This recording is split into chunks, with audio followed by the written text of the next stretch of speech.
Hi, it's Raquel. Welcome back to Recovery to Wellness. This is where survivors radiate badassery. It is currently August 15th, 2025, and different library, but filming in the car as per usual. This is day 3 of being hospital free. I have an update about day 2 and then day 3, and then in case you want to be on the journey with me of being hospital free for at least definitely for the while that I'm off of work, in a sense, because I'm not working right now. So definitely for that span of time. Ideally, I would love to be able to do it for like a whole year to kind of like catalog sort of my in real time kind of recovery, in a sense. If for no other purpose than because I think it'll be interesting, and then I think we might as well. We have a perfect opportunity to capture the sort of experiences of being post-psych hospital patient, in a sense. So that is kind of one of the things I want to do with this new series. And, you know, maybe because I also feel like it doesn't have to be like 20 minutes of footage every single day. It can be like a couple minutes, things like that too. Knowing me, it probably will be a little bit more at the time, but then also I could even do like videos of like little things, like little photo shoots or little like, you know, environmental things, or like a sunset or like things like that. Like it doesn't have to be strictly, you know, that kind of thing. I could add some creative juices to it, in a sense too. So that might be an option. So day 3 hospital free. We have to go back to day 2 hospital free. Day 2 hospital free got pretty dark in the evening, so shit happened, and I pretty much felt like I was in crisis number 5 day 1. So that happened, and like it's just a bunch of interpersonal stuff, which is my biggest trigger right now, is interpersonal relationships. And then me feeling like I feel like I went through pretty much all the people that were on, except for one person. I went through all the people that were on my safety plan that I made, this new safety plan of August 2025. And I feel like I went through all of them and was still not feeling super supported, in a sense, based on many factors. And like, or like if I was being supported, it was later than now. Like I was like, I need it now, but like not like crisis now, but like, and like self-harm urges today, not today, but like day 2, it felt like self-harm urges now, suicidal thoughts now, but not actively suicidal, like wanting to not be alive, but like no like active plans, like no like hospital worthy, like need to be in the hospital now, like crisis, but like kind of like suicidal thoughts. And also like recognizing too how like, because like there's a thing with like psych hospitals where like getting, like, even from the last time I was psych hospitals, like I filmed like me afterward and stuff, like maybe like a week or 2 later, and I had I was crying on camera, and I filmed it in the library, and like that kind of thing. Like there's something about like just being released from a psych hospital where it's almost like, oh, I need to go back to the psych hospital, like I need a psych hospital stay on top of just to process the first hospital stay that I had, in a sense. Like there's just something very vulnerable about it. Even as a psych hospital employee, I have found like we'll have discharges, and some of those people who get discharged, like legitimately the next day they come back to the hospital, because there's just something, I don't know exactly what it is, but like I was feeling like that like yesterday. I was like, oh, I think I don't know, like just like heightened state of like experiencing life, in a sense. And like every little thing not going according to plan is like, oh, I need to go, like I'm like 0 to 300, in a sense. Like it's not like the ability to cope and tolerate the distress is difficult. Like luckily for me, I have a high pain tolerance, like for physical pain and emotional pain. Yet I have a high tolerance. And like I was able to understand that I was catastrophizing, I was personalizing, I was, you know, going worst case scenario, I was all or nothing thinking, like all of these kinds of things. And yet at the same time, I was still sort of at mercy to my brain, having all of these thoughts, realizing it's having these thoughts, having the urges, the emotions, the cognitive things with it, and still recognizing that I have to take a moment to experience it, take a moment to acknowledge it, have presence for it, even when my whole brain and my whole body is saying, all caps, escape right now, like escape now.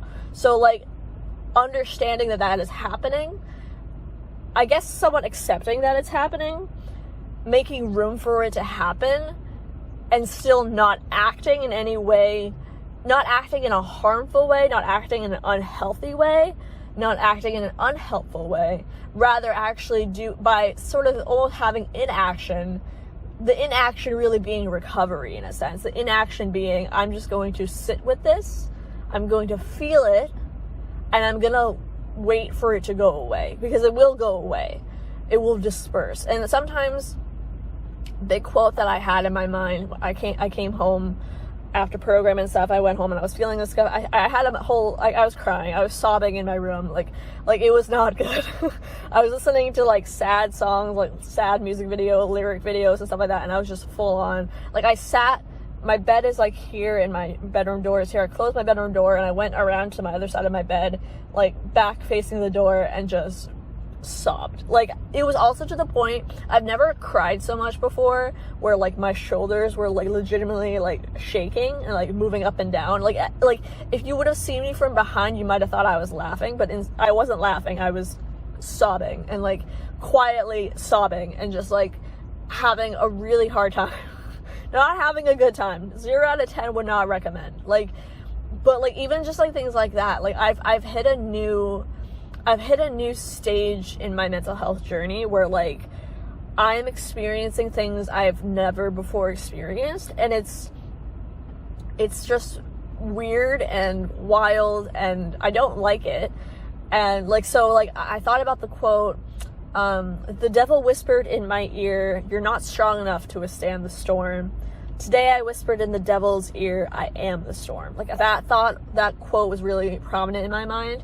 I listened to songs, I listened to Bad Thoughts by Rachel Platten. Then I listened to Help by Anna Karenina. I stopped crying at Anyone by Demi Lovato. That was helpful. And then I listened to like After the Storm by Mumford & Sons, Love Vigilantes by Iron and Wine, The Cave by Mumford & Sons, and then I think I was just starting to listen to I'll Find a Way by Zach Hemsey, but I didn't finish it because my mom came and then she talked to me and stuff and we talked about it. And then I felt a little bit better after that. Then I went and ate dinner and watched Grey's Anatomy episodes and like, you know, kind of ended my night like that. And then by like 21:45, I was feeling tired. So I didn't fall asleep right away though, because my brain was just racing and like everything. So I did not fall asleep right away, but I think I fell asleep probably by like 20:15 or so. So like 10:15 at night. So that happened and such. So I don't know, like that was day 2 though. Day 2 was total like full on mental breakdown, like not having a good time. And I woke up today, day 3, we're here. So now this is day 3. Day 3, hospital free, is feeling like very like I want to just like, because even like last night it was like I don't want to reach out to anybody because I'll be disappointed or rejected or abandoned, and like that's not helpful. So like there were a few people that texted me this morning and stuff that I had reached out to starting yesterday, and I don't know if it's completely passive aggressive or not, but I'm like passively aggressively being like, I'm not going to respond to you because you didn't respond to me when I needed you, but which might just be deactivated mode, I don't know. But like I noticed that kind of being there. I still went to program, I still did the program and stuff and like did that, and like, you know, dealt with some other kind of like FMLA sort of paperwork, and had to like, you know, I had to figure out that kind of stuff. So that is in the process, not like resolved yet, but in the process of being worked on. And I just feel like, yeah, like I wound up talking to one of the workers at the day program and like about the situation and stuff, and like what happened a little bit and like things like that. And like she was helpful, and like even just like talking it out loud, and like she said to me like, don't isolate, like do not isolate, because that's not gonna help. Like reach out, continue to reach out to people even with the fear of rejection, and just go into it like no expectation, if they'll respond to me in a way that's helpful or respond to me in a way that's unhelpful or anything to that effect. Like just keep reaching out to people, and keep don't isolate, just like continue to reach out to folks. So that is what I'm going to continue to do. I think I'll go on the subreddit and like go on the chat on there and stuff, because I don't think I told anyone on subreddit that chat that I got released, so that might be helpful. Might be helpful to know that. So I'll probably do that. And like it's just, again, it's like that there's that thing, like even like they even say like there's like studies that show that like the more at risk a person is like the week after they're like discharged from the psych hospital, like they're at more greater risk of hurting themselves, acting on suicidal thoughts, which is interesting. I think that it is that sort of that massive transition from having like 24/7 support theoretically to like not having that support, like going from one extreme to like the other extreme. Like it's just a time. It's a time. So going through the time, I am safe. I will stay safe. Like I am safe. It's just that, like, do I want to be unsafe? Yes. But like, will I be unsafe? No. So like that kind of thing. But like, I did feel a little bit better after I spoke, and then I actually just went to the library and I read for like half an hour. So that was great. And it's weird kind of thinking, like, I feel like even like with my job, I feel like I almost want to keep working, even though I'm totally not working right now. But like even just the idea that I'm gonna have this Sunday at home and I'm not gonna be at work is like just like weird, I guess, too. Having to have 2 days off and like figure out what I want to do in those 2 days, and like having that sort of choice and option is interesting. It's just different. And so day 3, hospital free, just mix of emotions, like kind of distrust and like not knowing who or where to get support from. And like, you know, I actually did what I can include in this video, we did our last group of the day was to do like some sort of like outside yard games kind of thing, and chalk. So I did a bunch of positive affirmations on chalk, which was helpful. So I have photos of that on my phone, so I can put that into this video and such too, because I might as well, because fuck it. And I wrote like one of them was like, the best is yet to come. A lot of them had to do with light and hope and such. So one of them was like, the best is yet to come. And then I said like, even the sun has its down times. And then like, just like a phone, we sometimes have to shut off sometimes, like that kind of thing. So kind of like energy and sustaining energy and things like that. Like that there will be darkness. Even in the darkness, there is light, and like the best is yet to come, and hope will light the way, and like things like that. That was pretty much what I did for the chalk stuff.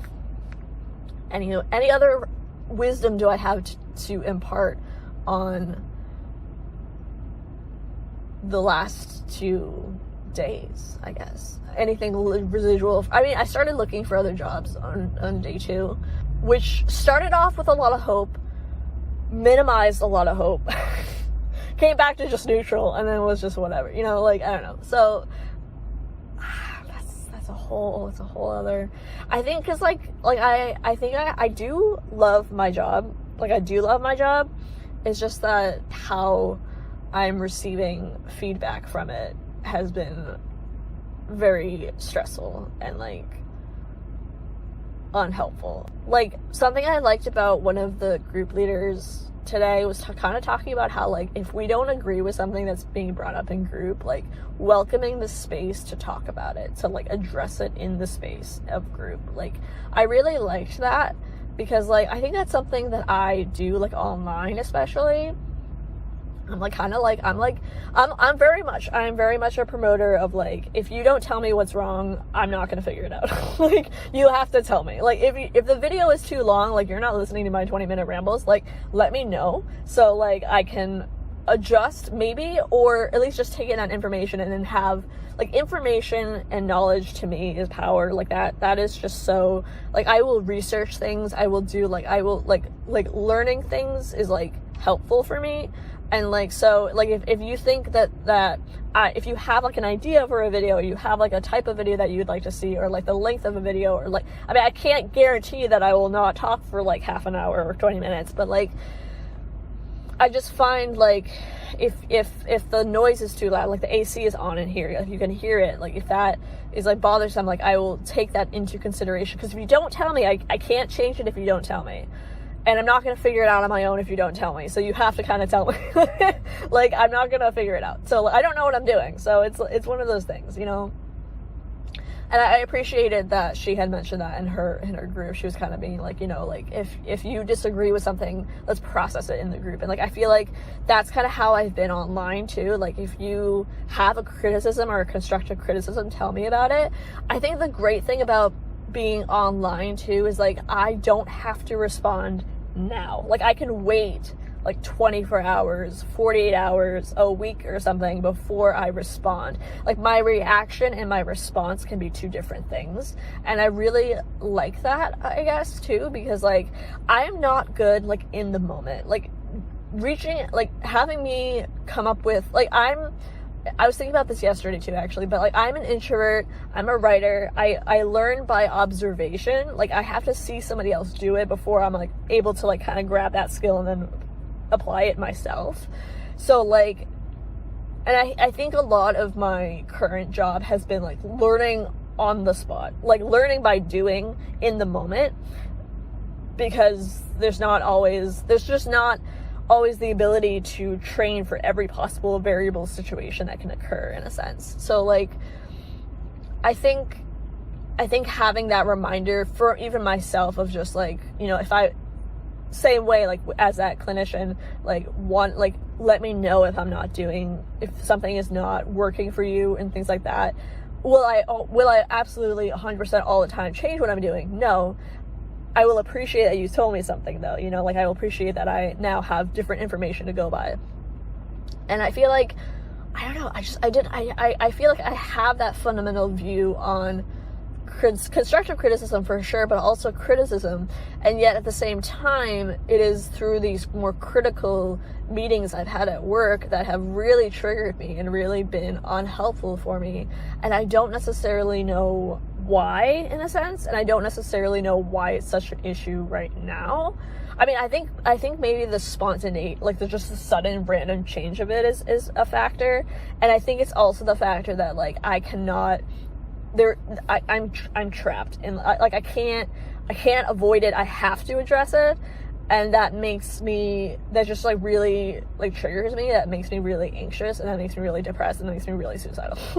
like it's like, no, it's like all these things, like, it's like all of them, and then it's like, and then also I think too is, like, the fact that when I'm in like crisis situations, or, like, if I'm in, like, if you like corner me in a room and I will fawn and freeze. Like, I don't like take it as, like, oh, this is, like, new information so I can, like, propel myself to do better. It's like, I'm gonna shut down, and I don't feel like I can say anything. Like, I'm a grin and bear it kind of person. Like, if you, like, I also fold like a house of cards. Like, at the moment of any interpersonal conflict is, like, because in my relationships lately, it's been like that. Like, for the past few years, it's been, like, the first sign of interpersonal conflict is the complete ending of the relationship.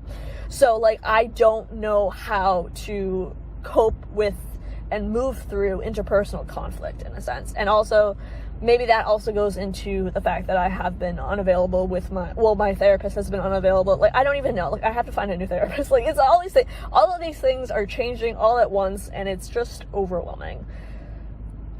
So those are all my issues is coming up, in a sense. I'm sure I'll think about them more as I drive home. I think I'm gonna go, there's, like, a little park area that I think I'm gonna go into before I go home officially, and just, like, sit there outside for a while and just read some more. I think that'll be, like, also, this, like, me, like, talking about this is, like, it's not anything that you can solve. It's not anything that you can really do anything with. I guess just, like, to get a better, like, to grasp what I'm thinking and what's going on, processing in my mind. that's just kind of the stuff that's coming up. Like, I'm having a lot of difficulty with interpersonal relationships, and I, like, don't know how to, like, maneuver. I don't know how to, like, if something doesn't feel right for me, I just don't feel like I can say anything. I feel like I have to just shove it down and shove it down and shove it down. And, like, the whole process, like, I feel like internally I'm a mess, but externally I don't show it. And that, like, constantly pushing it down has been my biggest problem right now, especially in the last 2 months, pretty much. So, like, because obviously it comes out and then eventually it just comes out and it's, you know, it is crisis, and then it continues with crisis, and it's just not healthy and not helpful. And, you know, I don't know, I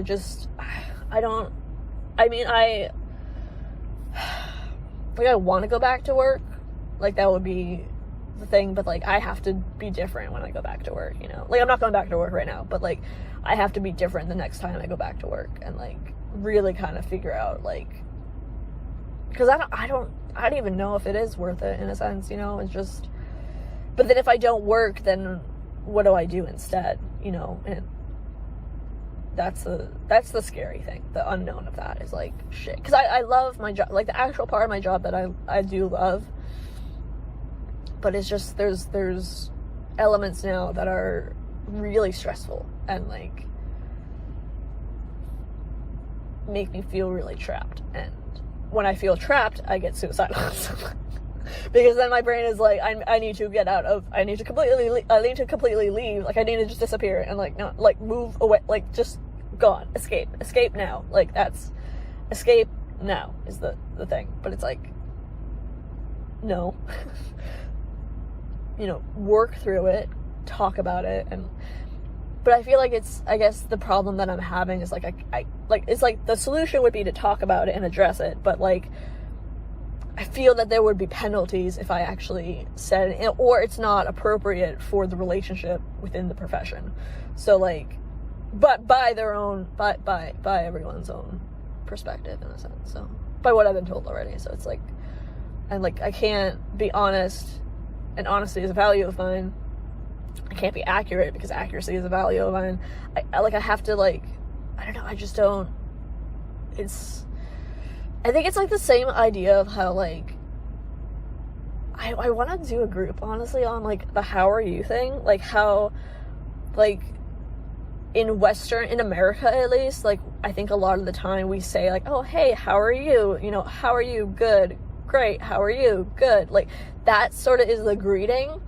I think in mental health especially, like, I know, like, when I ask my patients how they are, like, I'm genuinely asking how you are, like, I want you to tell me, like, you know, but, like, I mean, not you, but, like, the patient, I want the patient to tell me, like, how they're actually feeling, you know, versus, like, if it's, like, a coworker saying it, the expectation is to just be like, oh, yeah, it's great, or, like, even if it's not, and, like, that kind of, like, dissonance is, like, just, like, I don't know why did at some point did how are you turn into more of a pleasantry and not actual substance, and how can we make it different than that, or work through that, or, like, deal with it in a way and structure it within our society and make it different if it needs to be different, in a sense, you know, to account for sort of mental health difficulties and challenges. And, you know, how do we pave that way with the simple question of how are you? Because I think it's, like, it's one of those things where I think